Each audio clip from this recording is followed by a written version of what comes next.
আসসালামু আলাইকুম। এটা হচ্ছে আংশিক ভগ্নাংশে টাইপ 5 বা শেষ টাইপ। আমি এখানে যে টাইপগুলো কভার করব এর মাঝে। তো এই টাইপেও অপ্রকৃত ভগ্নাংশ নিয়ে কাজ করব এবং এক্ষেত্রে ভগ্নাংশটির যে ধর্মটি হবে আমি একটু বলি। লবের সর্বোচ্চ ঘাত হরের সর্বোচ্চ ঘাত থেকে বড় হবে। যেমন লবে আমাদের সর্বোচ্চ ঘাত যদি 5 থাকে, হরে 2 থাকতে পারে, 3 থাকতে পারে, 4 পর্যন্ত থাকতে পারে। এখানে একটা উদাহরণও দেওয়া আছে যে উদাহরণটাও আসলে এই জিনিসটাকে ধারণ করতেছে। তার মানে এর লবের সর্বোচ্চ ঘাত 3 এবং হরের যে সর্বোচ্চ ঘাত সেটা কি হবে? এই x দিয়ে হচ্ছে x গুণ হবে, গুণ হলে x স্কয়ার। তো x স্কয়ারের ক্ষেত্রে সর্বোচ্চ ঘাত হচ্ছে 2 আর এখানে সর্বোচ্চ ঘাত হচ্ছে 3। তাহলে এক্ষেত্রে আমরা কিভাবে করব? তো আমরা যখন টাইপ 4 কভার করছিলাম তখন কিন্তু দেখছিলাম যে টাইপ 4 এর ভিতরে সর্বোচ্চ ঘাত লব এবং হরের যদি সমান হয়ে যায় তখন এখানে একটা কনস্ট্যান্ট আনা লাগে। সেই কনস্ট্যান্টের মানটা আমরা বের করে ফেলতে পারি। তো কনস্ট্যান্ট আনলে আমরা সর্বোচ্চ এখানে যে ঘাতটা পাবো সেই ঘাতটা লবে আনতে পারবো। এর বেশি আনতে পারবো না, তাই না? তো এক্ষেত্রে আসলে আমরা এটা কিভাবে করতে পারি?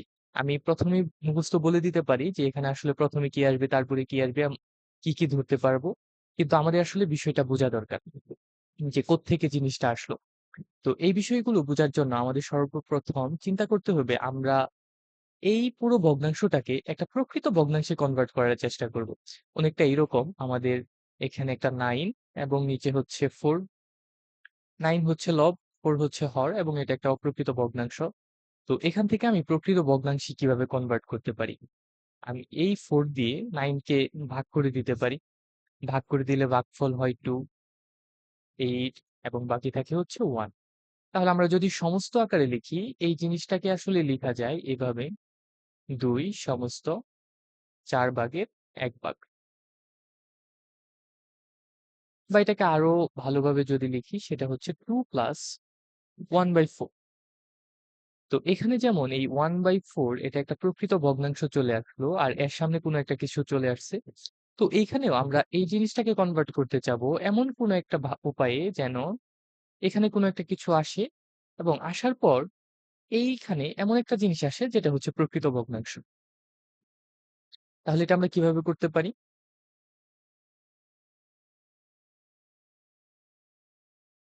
তো এই ক্যালকুলেশনটা যেন একটু সহজ হয় এজন্য আমি এই হরটাকে একটা ফ্যাক্টরকে আরেকটা ফ্যাক্টরকে গুণ করে নিব। যদি গুণ করে নেই তাহলে আমরা এই জিনিসটা পাবো x square minus x minus 2।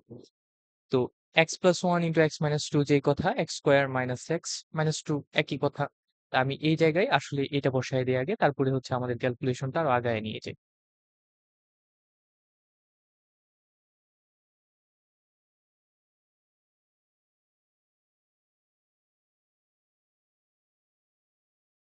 তো এখন প্রকৃত ভগ্নাংশে রূপান্তর করার জন্য আমাদের সর্বপ্রথম কাজ হচ্ছে এই হরে যা আছে লবে আমরা হুবহু সেই জিনিসটা লিখে নিব। বিষয়টা অনেকটা এরকম, হরে আছে হচ্ছে x square minus x minus 2, এটা থাক। এবং এই একই জিনিস আমি লবেও লিখে নিই, x square minus x minus 2। তো এরপরের যে জিনিসটা আমাদের করতে হবে সেটা হচ্ছে আমাদের দেখতে হবে এইখানে সর্বোচ্চ ঘাতটা কত। এখানে সর্বোচ্চ ঘাত হচ্ছে এক্স স্কোয়ার এবং এইখানে সর্বোচ্চ ঘাত কত? এইখানে সর্বোচ্চ ঘাত হচ্ছে এক্স কিউব। তো আমি এই এক্স স্কোয়ার যুক্ত টার্ম এবং এই এক্স কিউব যুক্ত টার্ম দুটোকে সমান করতে চাবো। তো সমান করলে কি হবে? যদি আমি সমান করতে চাই এক্স স্কোয়ার, এটাকে আমি 3x দিয়ে গুণ করতে পারি। তাহলে কিন্তু আমাদের 3x কিউব চলে আসে, তাই না? তার মানে আমি যদি এখানে 3x দিয়ে গুণ করি তাহলে আমাদের প্রথম টার্মটা আমরা এক করে ফেলতে পারলাম। এরপর এখানে আমাদের আগে থেকে একটা প্লাস এক্স স্কোয়ার ছিল, এই যে এই এক্স স্কোয়ারটা আমি এখানে লিখতেছি। তো এখানে একটা সমস্যাও কিন্তু অলরেডি তৈরি হয়ে গেছে। সমস্যাটা হচ্ছে এই 3x দিয়ে গুণ করে আমি এই পদটার সমান এই প্রথম পদটাকে বানাতে পারলাম, কিন্তু পুরোটা একটু গুণ করে দেখি তো আসলে কি হয়। যদি এই 3x দিয়ে পুরোটাকে গুণ করি, 3x cube minus 3x square minus 6x। এখন আমার কথা হচ্ছে এই যে আমরা নতুন মাইনাস 3x স্কোয়ার এবং মাইনাস 6x এটা পেলাম। এই ২ টা কি এখানে আগে থেকেই ছিল? ছিল না। যেহেতু এই ২ টা আগে থেকেই ছিল না, তার মানে এগুলোকে আমাদের এলিমিনেট করতে হবে, বাদ দিয়ে দিতে হবে। এখন বাদ দিয়ে দেওয়ার উপায় কি? বাদ দিয়ে দেওয়ার উপায় হচ্ছে এখানে যে জিনিসগুলো এক্সট্রা আসছে তার বিপরীত চিহ্ন বিশিষ্ট পদগুলা এখানে যোগ করা। তার মানে এখানে -3x² আসছে। তো আমি এখানে +3x² করে দিব। তাহলে কিন্তু এই -3x² এবং +3x² কাটাকাটি চলে যাবে। আবার -6 আসছে, তাহলে আমি চাইলে এটাকে +6x করে দিতে পারি। তাহলে আমাদের এই সমস্যাটার সমাধান হয়ে গেল। তাহলে এটা করে আসলে আমরা কি পেলাম? সেটা একটু দেখি। আমি এমসিটাও মুছায় দেই।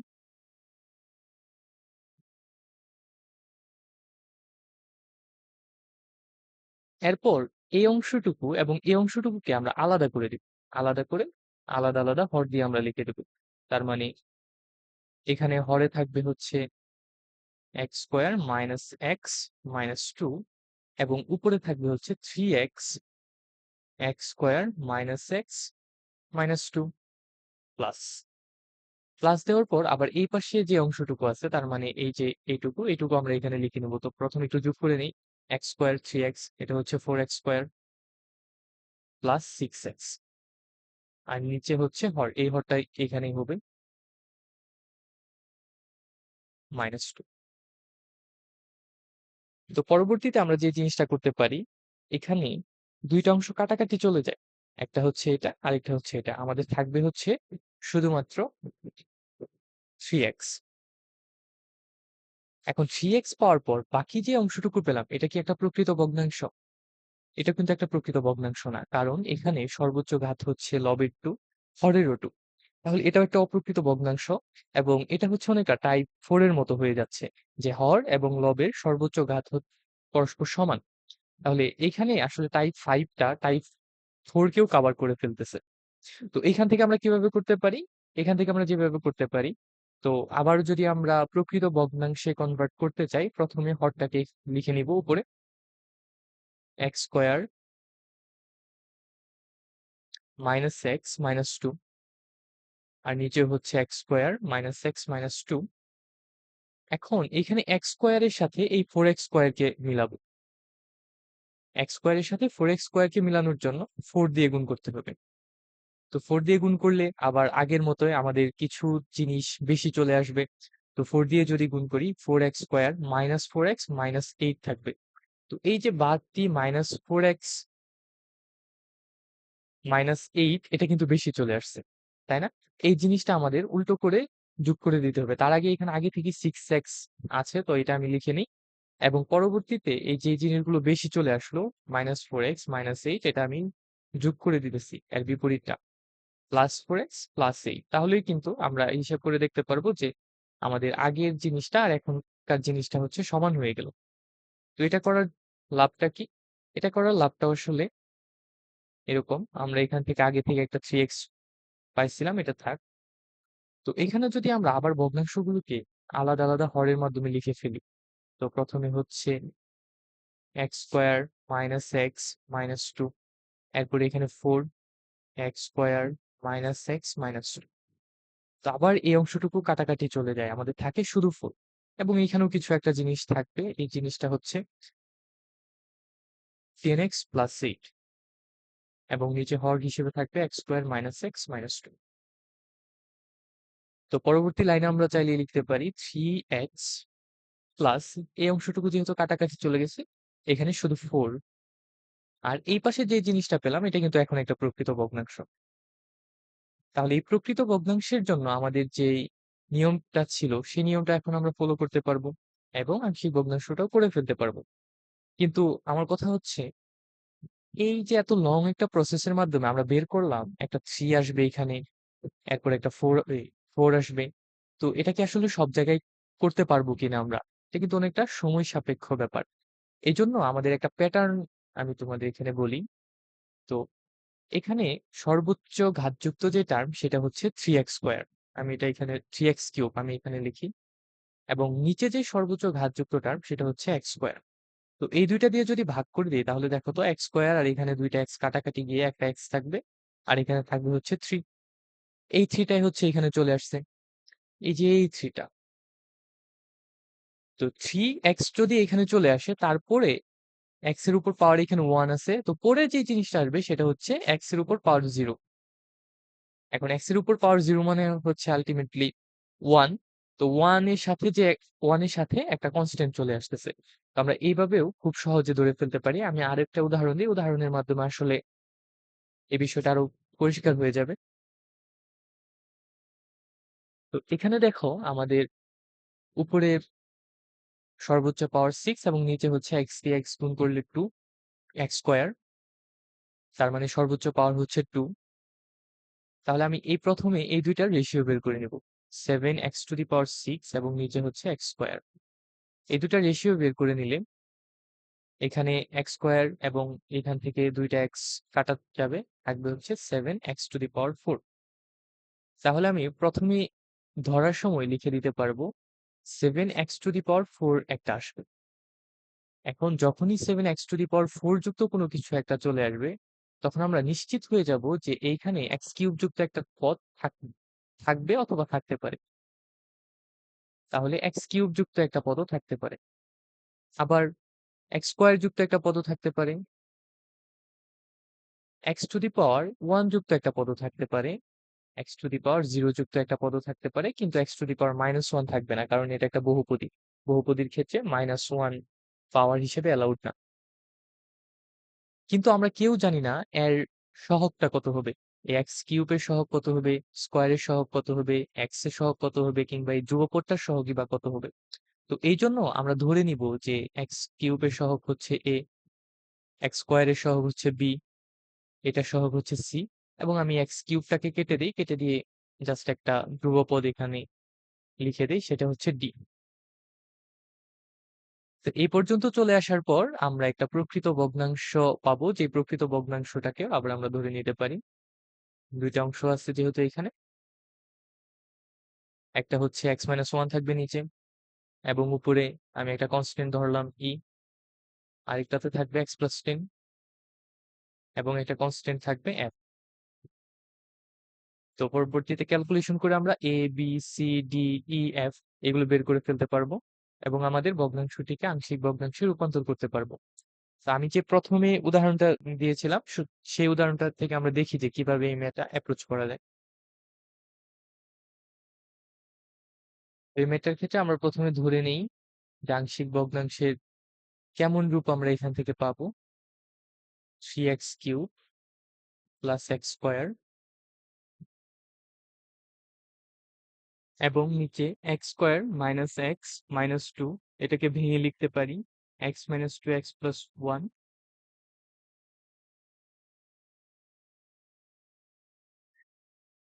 এখানে একটা অবেদ সাইন, এবং উপরে দেখো তো, উপরে হচ্ছে আমাদের থাকবে 3x³ এবং নিচের যে সর্বোচ্চ ঘাতযুক্ত টার্ম সেটা হচ্ছে এক্স স্কোয়ার।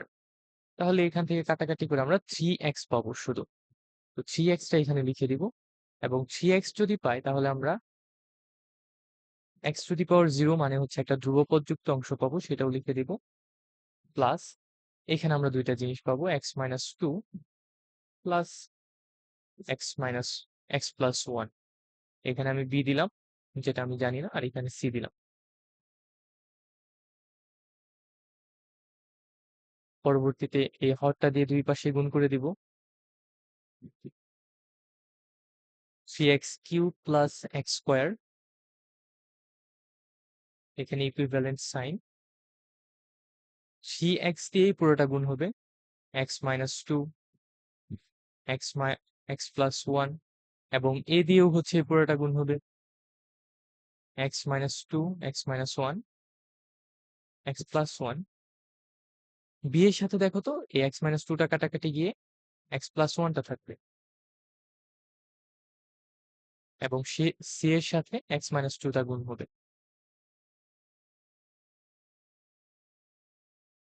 তো এখানে দেখো দুইটা লিনিয়ার ফ্যাক্টর পাওয়া গেছে, একটা হচ্ছে এক্স প্লাস 1, এটা যদি শূন্য হয় তাহলে এক্স এর মান হচ্ছে -1।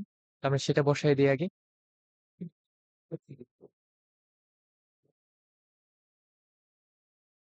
যদি এক্স ইজ ইকুয়াল টু -1 হয়, তাহলে বাম পাশে কি হবে, 3 ইন্টু -1³ প্লাস -1 স্কয়ার। আর ডান পাশে দেখো, আমি যদি -1টা বসাই, এখানে -1 + 1 তার মানে কি 0, তাহলে পুরো টার্মটা 0 হয়ে যাবে। যদি পুরো টার্মটা 0 হয়ে যায় আমি আর এখানে লিখতেছি না। আবার এখানেও কিন্তু পুরো টার্মটা 0 হয়ে যাবে, এইটাও পুরো টার্ম 0 করে দিবে। শুধু থাকবে হচ্ছে এই সি এর সাথে যে অংশটুকু আছে 1 - 2, x এর জায়গায় 1 বসালাম -2, তাহলে বাম পাশে আমাদের থাকবে -2 এবং ডান পাশে হচ্ছে -3c। আচ্ছা, এখানে -1 হবে, -1 যেহেতু বসাচ্ছি তাহলে -3c টা থাকে, তাহলে সি এর যে মানটা আসবে সেটা হচ্ছে 2/3। সি এর মানটা আমি পেয়ে গেলাম। এখান থেকে আমরা চাইলে বি এর মানটাও বের করে ফেলতে পারি যদি x = 2 ধরি। যদি x = 2 হয় তাহলে আমরা কি পাবো? x যদি 2 হয় 3 × 2 কিউব প্লাস 2 স্কয়ার, x এর জায়গায় আমি বসাচ্ছি। এখানেও কিন্তু 0 হয়ে যাবে, এই যে 2 - 2 0, পুরোটা 0 হয়ে যাবে, এটাও 0 হয়ে যাবে, এই পাশে এটাও 0 হয়ে যাবে, থাকবে শুধু এই b এর সাথে। b এর সাথে থাকবে হচ্ছে 2 + 1।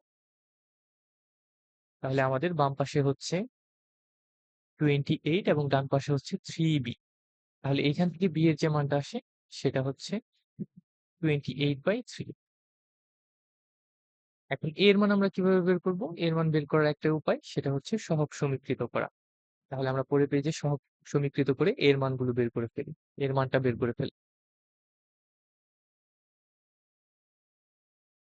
সহগ সমীকৃত করার জন্য আমরা 2 নং থেকে যে ইকুয়েশনটা পেয়েছিলাম সেই ইকুয়েশনটা এখানে লিখলাম। তো এইখানে আমাদের বাম পাশে আসলে কিছু করার নাই, ডান পাশের অংশটুকু নিয়ে আমরা কাজ করব।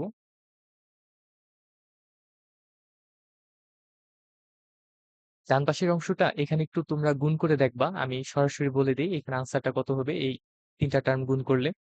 সেটা হচ্ছে 3x³ - 3x² - 6x। এরপর x - 2 x + 1 এটাও যদি আমি গুণ করি তাহলে যে জিনিসটা পাবো সেটা হচ্ছে ax² - ax - twice a। এরপর b দিয়ে গুণ করলে bx + b এবং c দিয়ে গুণ করলে cx - 2c।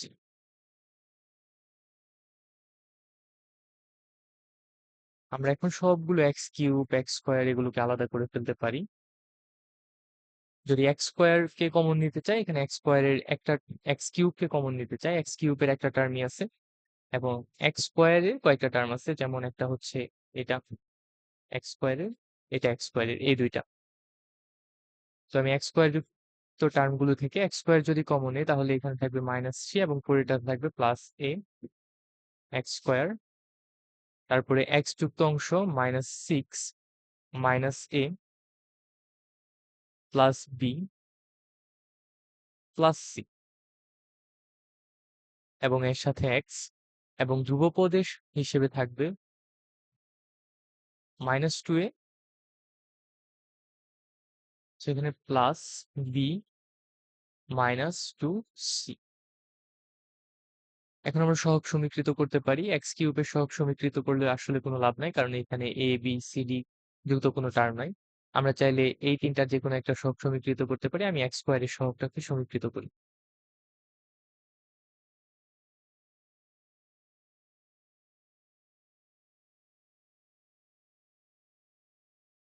x² এর সহগ যদি সমীকৃত করি, বাম পাশে x² এর সহগ হচ্ছে 1, এই যে এখানে, এবং ডান পাশে হচ্ছে -3 + a, বা আমাদের a এর যে মানটা থাকে সেটা হচ্ছে 1, এই -3 কে এই পাশে আনলে +3, তার মানে হচ্ছে 4। তাহলে a পেয়ে গেলাম, b পেয়ে গেলাম, c ও আমরা পেয়ে গেলাম। তো এভাবে আমরা খুব সহজেই এই টাইপের যে ম্যাথগুলো আছে সেগুলো সমাধান করতে পারি। আমি উত্তরটা লিখে দিচ্ছি। যদি এক নংয়ের সমীকরণটায় a, b এবং c এর মানটা বসাই দিই তাহলে আমাদের উত্তরটা চলে আসবে। a এর মান হচ্ছে 4,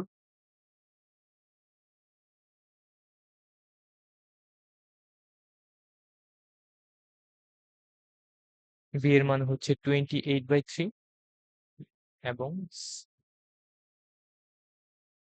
সি এর মানটা হচ্ছে 2/3।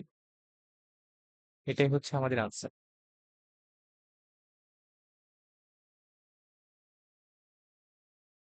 তো আমরা পরবর্তী ভিডিওতে অনেকগুলো ভগ্নাংশ দেখাবো এবং সেখান থেকে আংশিক ভগ্নাংশ বের করার জন্য কি কি ধরতে হবে সে বিষয়গুলো বলে দিব এবং কিছু শর্টকাট টেকনিক থাকবে কিভাবে আমরা কয়েকটা আংশিক ভগ্নাংশ খুব সহজে এমসিকিউ এর জন্য করে ফেলতে পারি। তো সে পর্যন্ত সবাই ভালো থাকো। আল্লাহ হাফেজ।